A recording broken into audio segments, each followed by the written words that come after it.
저희가 토요일마다 이제 기초신앙 클리닉이라는 시간으로 우리 교회 생활의 기초적인 그런 교육을 토요일 아침마다 하고 있습니다. 기초라고 하지만은 사실은 매우 중요한 교회 생활의 핵심적인 내용들을 다루고 있는데요. 어제부터 우리가 새로운 챕터로 시작을 했습니다. 어제부터 저희가 사도신경을 시작했는데요. 우리 사도신경을 어제 공부하면서 사도신경이 생겨난 가장 중요한 계기가 무엇인가 라고 했을 때 바로 그것은 이단 사상의 등장, 이단 사상의 도전이라고 말씀드렸어요. 우리가 이단을 왜 경계해야 하는가?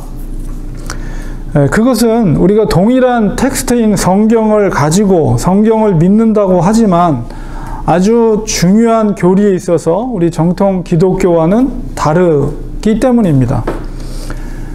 여기서 말하는 중요한 교리라는 것은 특별히 구원과 관련되어 있는 문제예요. 우리가 기초적인 신앙이나 혹은 그런 신앙 교육이 없는 분들은 그것을 구분하기가 사실은 쉽지는 않습니다. 그래서 그 이단들의 논리 속에 빠져들면 저항 없이 그냥 빠져들어가요. 우리가 반박할 수 없이. 그리고 그렇기 때문에 같은 텍스트인 성경을 가지고 이야기하지만 결과는 완전히 180도 다른 결과를 나오게 합니다.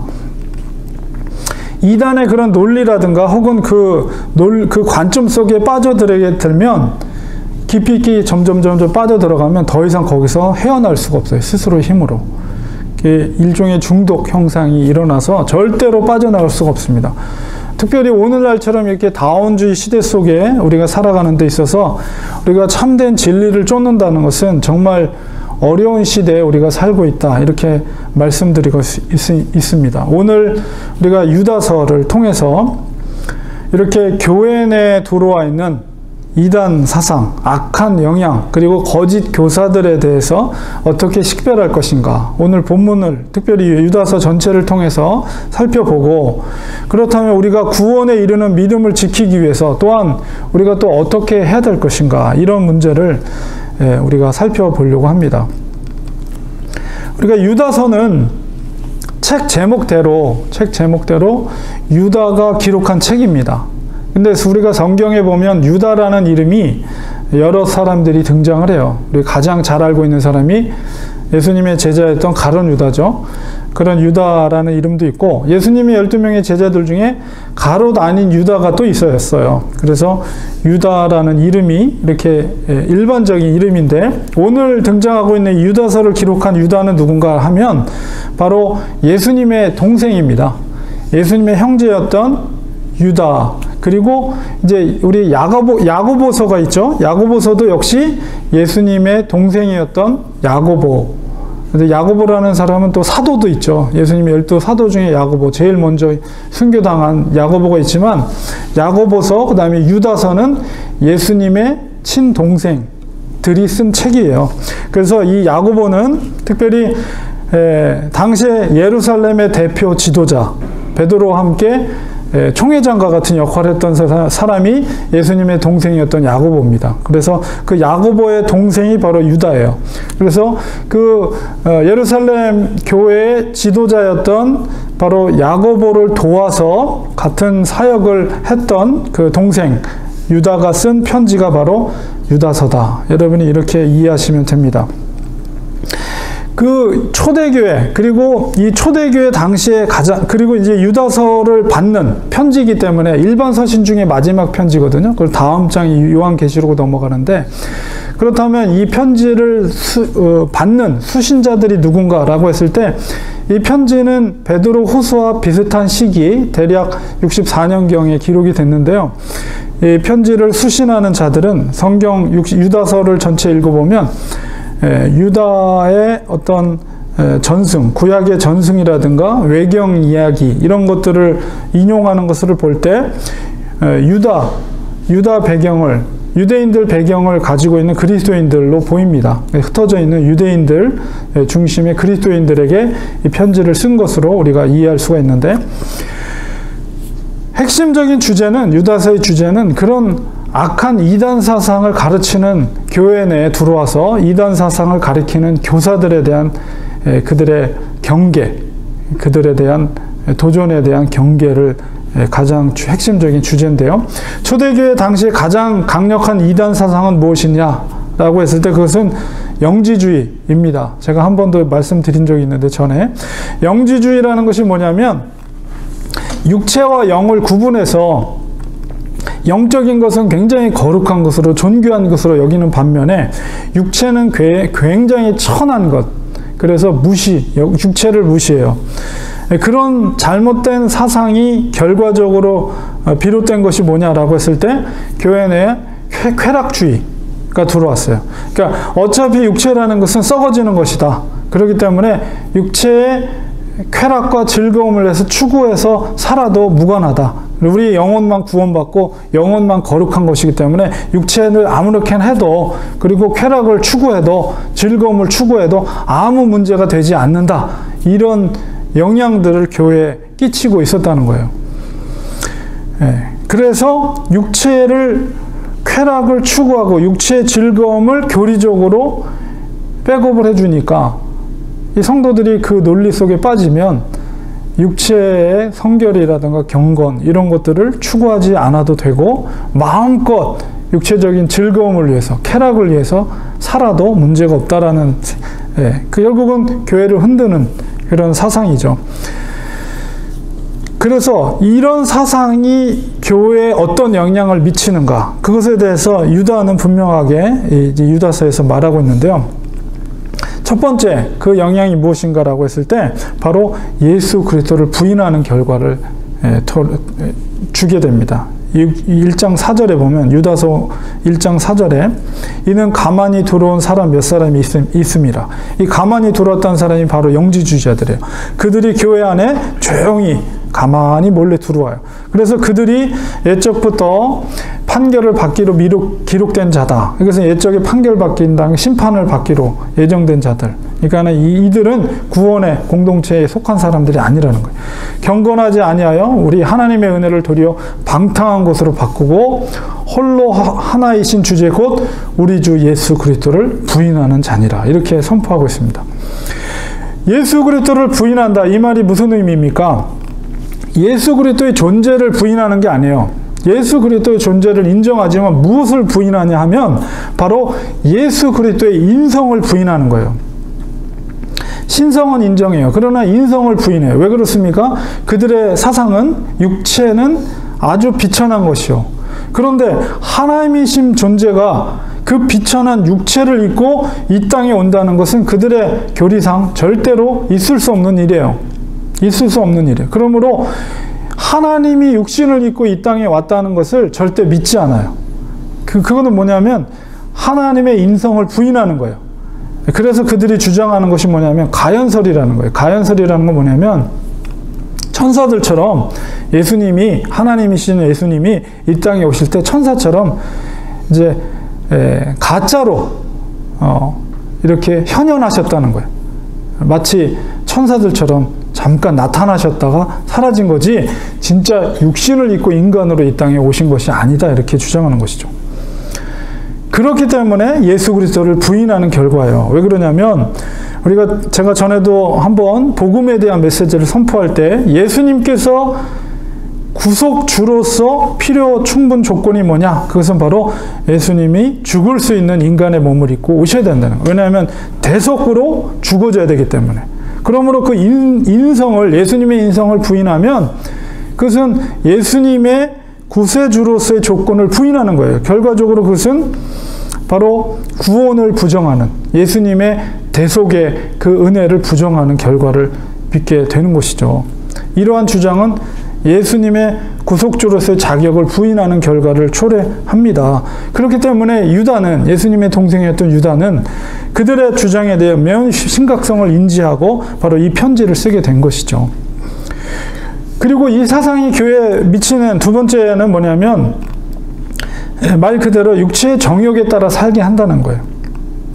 1장 8절에 보면 그러한데 꿈꾸는 이 사람들도 그와 같이 육체를 더럽히며 권위를 업신여기며 영광을 비방하는도다. 1장 12절에도 보면 그들은 기탄 없이 너희와 함께 먹으니 애찬식, 성찬식이 같이 더불어서 그 음식을 먹는단 말이에요. 근데 너희의 애찬의 암초다. 너의 애찬의 아주 암적인 존재라는 것이죠. 자기 몸만 기르는 목자다. 이들이 리더십을 갖고 있는 리더급의 교사들이란 말이에요. 근데 자기 몸만 기르는 목자라는 건 뭐예요? 자기 욕심, 자기의 육체적인 정욕, 그것만 추구하는 악한 목자라는 것이죠.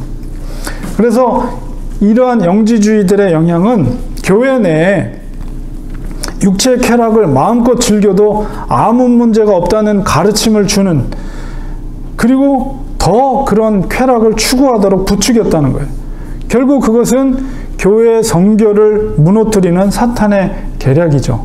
그러니까 너무나도 악한 세력이에요. 교회를 그렇게 기반을 흔드는, 거룩함을 흔드는 그런 영향을 끼쳤다는 것이에요. 세 번째는 뭐냐면, 교회에 미치는 영향은 말씀의 권위를 약화시키고 교회 내에서 비방하고 조롱하는 일들을 일삼았다는 것이죠. 1장 8절에 후반부에 보면 권위를 업신여기며 영광을 비방하는 도다. 하나님의 영광을 비방하다. 그리고 1장 16절에도 보면 이 사람들은 원망하는 자며 불만을 토하는 자며 그 정욕대로 행하는 자로 그 입으로 자랑하는 말을 하며 이익을 위하여 아첨하느니라. 말씀의 권위를 약화시킨다는 것은 무슨 말이냐? 이런 사상이 교회에 들어와서 주장하는 것이 뭐냐면, 율법에 대한 두 가지 극단적인 경우가 있는데요. 율법주의가 있죠. 예수님께서 비판했던 바리새인들처럼 율법을 절대시하는 것들이 있는데, 그것도 문제지만 그 반대는 뭐냐면 율법의 무용론을 주장하는 사람들, 바로 이런 사람들이에요. 율법이 전혀 필요 없다. 율법은 더 이상 우리에게 필요하지 않는다. 영혼만 구원받으면 되지 행실이나 이런 거 중요하지 않다. 이렇게 주장을 해요. 그렇기 때문에 율법을 지킬 필요가 없다. 그러므로 결과적으로 그것은 뭐냐면 말씀의 권위를 약화시킬 수밖에 없는 거죠. 율법이란 하나님의 말씀이죠. 구약의 말씀. 그것을 권위를 약화시키고 결국 말씀 자체이신 하나님을 비방하는 그런 영향을 미치게 됐다는 거예요. 이런 자들의 영향 결국 교회를 분열시킵니다. 그들이 인도하는 길은 결국 성령이 없는 자의 길이며 또한 남들이 걸어가는 심판의 길, 일반 사람들이 걸어가는 넓은 길을 걷는, 결과적으로 그 끝에는 심판과 죽음이 있는 그 길로 인도하는 자들이라는 거예요. 그래서 유다는 이런 자들을 한마디로 1장 19절에 이렇게 표현하는데, 이 사람들은 분열을 일으키는 자며 육에 속한 자며 성령이 없는 자니라, 이렇게 평가를 하고 있습니다. 저는 이 유다서의 이런 이단 사상의 영향, 교회에 미치는 영향, 이런 거 살펴보면서, 그렇다면 우리에게, 오늘날 지금 우리에게 이단 이상으로 우리에게 심각한 문제를 발생하게 하는 문제는 무엇인가? 이런 걸 한번 생각해 봤어요. 이단의 사상보다도 더 심각한 바로 현재 우리들에게 있어서 믿음의 문제는 무엇인가? 그것은 바로 우리가 믿는 믿음의 원래 모습과는 다르게 변질될 수 있다는 것이에요. 그리고 더 심각한 것은 그 변질된 것을 감지하지 못하고 우리의 믿음이 좋은 것으로 착각하고 있는 것입니다. 이것이 심각한 오늘날의 우리의 믿음에 있어서의 문제라는 것이죠. 우리가 과연 초대교회 예수님의 진리의 말씀에 일치하는 삶을 살고 있는가? 우리의 현재 신앙의 모습을 가지고 만약에 우리의 과거 초대교회 공동체로 우리가 들어갔을 때 조금도 부대낌이 없이 그 공동체 안에서 신앙생활을 온전히 우리가 할 수 있는가? 그들과 더불어. 이런 것을 우리는 생각해 볼 때, 주께서 우리에게 요구하는 믿음의 기준이라는 것은 그 초대교회 그때 모습이나 지금이나 절대 변하지 않았어요. 시대가 흘렀지만 우리의 믿음이 과연 예수 그리스도의 제자됨의 가르침에 일치한 삶을 우리가 동일하게 살고 있는지 면밀하게 우리의 믿음을 살펴보아야 합니다. 어제 제가 설교 준비를 하고 있는데 이 메시지가 하나가 왔어요. 보니까는 이제 페이스북 메신저를 통해서 저한테 메시지가 왔는데, 파키스탄의 한 목사님이 이제 저한테 뭐 프렌드십을 맺자고 이렇게 메시지가 왔어요. 그래서 제가 승인을 했는데, 본인이 자기를 소개를 하더라고요. 그리고 자기 사진도 보내고.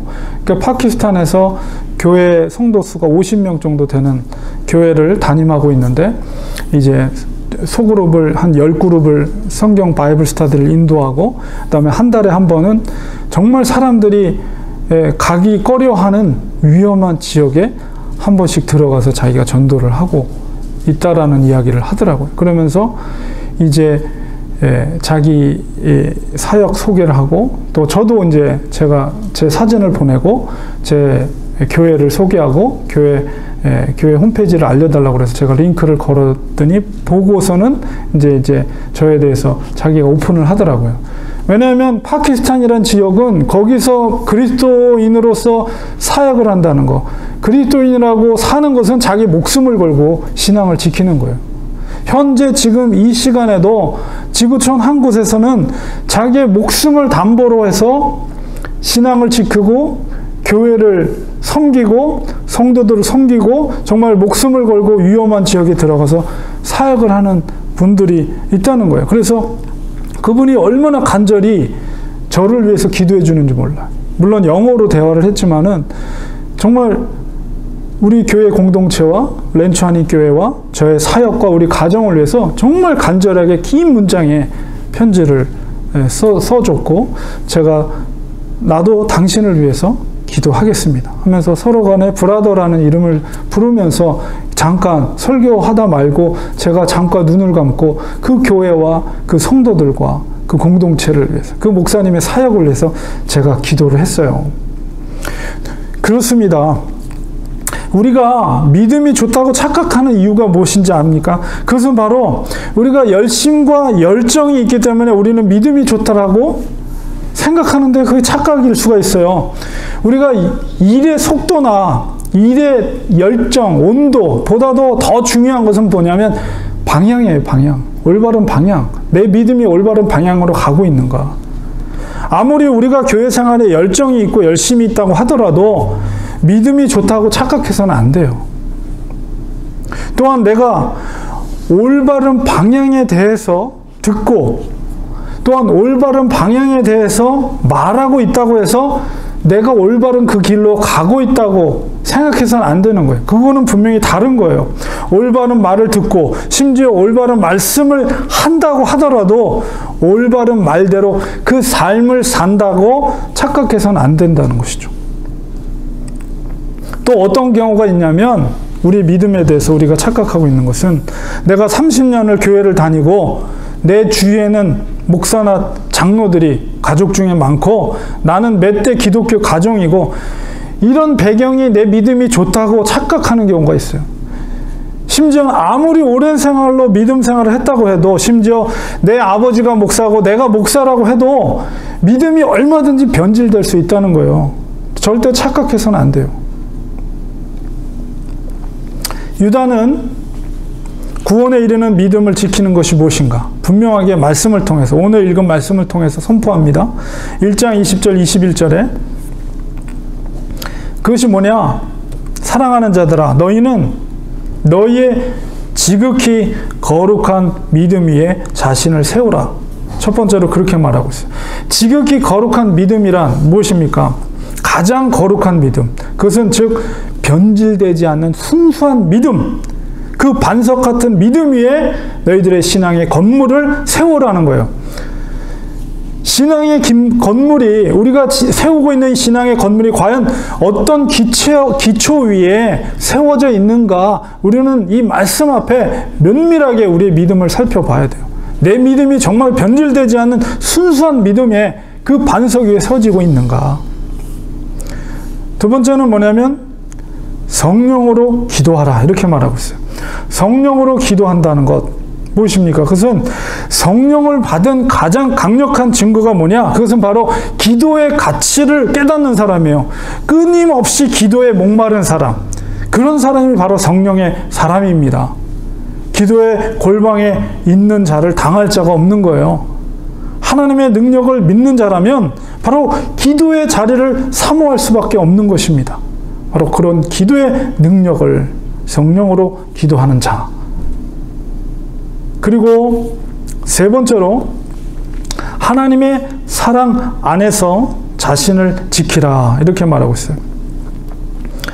사도 요한은 하나님은 사랑이시다 이렇게 말씀해 주셨어요. 그리고 나서 그 계명을 지키는 자는 그 안에 하나님께서 거하신다고 말씀하셨습니다. 그러므로 하나님의 사랑 안에서 자신을 지키라는 것은 바로 말씀으로 자신을 지키라는 것이에요. 말씀의 능력을 의지하고 말씀의 가르침을 따를 때 바로 나를 지킬 수가 있는 것이죠. 말씀이야말로, 하나님의 말씀이야말로 우리가 구원에 이를 수 있는 가장 능력 있는 힘이 거기서 우리에게 공급되어진다는 것을 우리는 기억해야 됩니다. 네 번째로는 뭐냐? 영생에 이르도록 예수 그리스도의 긍휼을 기다리라. 이것은 바로 자기를 비우는 태도입니다. 구원은 철저히 주님의 은혜이며 주님의 능력이라는 것을 인정하는 것이죠. 구원을 이루기 위해서는 끝까지 겸손하라는 것입니다. 절대로 자만하지 말고 겸손하고 묵묵하게 구원에 이르는 믿음의 길을 걸어야 합니다. 이것이 유다가 말하고 있는 바로 구원에 이르는 믿음을 지키는 것이에요. 결론을 맺겠습니다. 유다서에 거짓 교사들이 육체의 자유를 추구했지만 진정한 그리스도인의 자유는 무엇입니까? 사도 요한이 말하죠. 진리가 너희를 자유케 하리라. 요한복음 8장 31절 32절의 말씀 속에서 예수께서 자기를 믿는 유대인들에게 이르시되 너희가 내 말에 거하면 참으로 내 제자가 되고 진리를 알지니 진리가 너희를 자유롭게 하리라. 제자가 되고 진리를 알며 진리를 통해 자유케 되는 조건이 뭐예요? 너희가 내 말에 거하면. 여기서 내 말이라는 것은 예수 그리스도의 말이에요. 예수 그리스도의 교훈과 가르침 안에 너희가 거하면 바로 너희가 참 내 제자가 될 것이다. 그리고 또한 나의 진리를 너희가 알게 될 것이다. 그리고 그 진리가 바로 너희를 자유케 할 것이다. 예수님께서 이렇게 말씀하고 있습니다. 진정한 자유라는 것은 마음대로 사는 것이 아니에요. 진정한 자유라는 것은 바로 말씀대로 사는 것입니다. 우리는 진리를 알기 때문에 억지로 교회 다니는 것이 아니라 오히려 기쁘게 다니는 거예요. 이게 자유인의 모습입니다. 세상 사람들이 보면 그리스도인들은 답답하게 보일지 모르죠. 왜 그러냐면 술자리에도 못 가요. 주일날이면 마음대로 돌아다닐 수도 없어요. 이것도 못해요. 저것도 안 돼요. 이런 관점 속에서 보면 자유가 아니라 오히려 그리스도인들은 억압 속에 사는 사람들처럼 보입니다. 그러나 그들은 진리를 모르기 때문에 그렇습니다. 진리가 우리를 진정한 자유 안에 거하게 합니다. 우리는 기쁨으로 이 좁은 길을 가는 사람들이에요. 좁은 길을 가면서 결코 원망하지 않습니다. 왜냐하면 그 길이 바로 우리를 영생으로 인도하기 때문이에요. 이것이 복음의 능력입니다. 복음은 죄로부터 우리를 자유케 합니다. 우리는 아무 값 없이 이 구속함을 받았어요. 누구 때문에 그렇습니까? 바로 우리 주 예수 그리스도 때문에 그렇습니다. 이것이 복음이에요.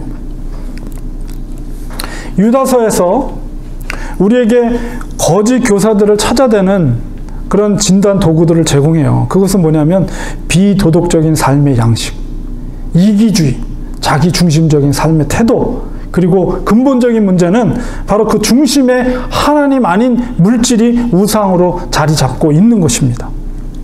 우리가 변질되지 않는 믿음을 가진 사람들은 교회에 혹은 우리 마음에 은근히 이렇게 뿌리를 내리는 이러한 반성경적인, 비성경적인 가치관과 관행에 대해서 복음의 날선 검으로 고통을 감수하더라도 그 환부를 도려내는 사람들이 바로 그런 사람들이에요.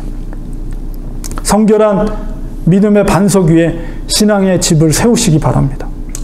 2000년 전 주님께서 제자들에게 명했던 제자도의 삶을 사시기 바랍니다. 구원에 이르는 믿음은 완성된 것이 아니라 죽는 그 순간까지 우리는 계속해서 지어져 가는 거예요. 진리를 깨달은 자로서 주께서 주시는 참된 자유함으로써 좁은 길을 우리가 기쁨으로 걸어가야 됩니다. 우리는 결코 절대 혼자가 아닙니다. 같이 손잡고 이 길을 끝까지 포기하지 않고 같이 걸어가는 거예요. 주님께서 성령님을 통해서 반드시 이 믿음의 여정을 성공적으로 마치도록 도와주실 것입니다. 그렇습니다. 주님 도와주시옵소서. 진리의 길, 복음의 길을 걷게 하소서. 연약하고 미련하오나 힘주시고 깨닫게 하셔서 끝까지 믿음의 여정을 마치게 하소서. 오직 예수 그리스도의 푯대를 향해 우리가 나아가게 하소서. 이 믿음을 가지고 우리는 나아가는 거예요. 우리의 믿음의 공동체로 하나님 만나게 하셨으니까 우리가 이 믿음을 가지고 변질되지 않는 믿음을 가지고 십자가의 푯대를 향해 사도 바울처럼 변질되지 않고 끝까지 이 길을 우리는 나아갈 때 그 끝에 영생이 있으며 그 끝에 구원이 있음을 우리는 믿고 조금도 흔들림 없이 기쁨으로 이 좁은 길을 가시는 우리 사랑하는 성도님들 되시기를 주님의 이름으로 간절히 축원드립니다. 기도하겠습니다.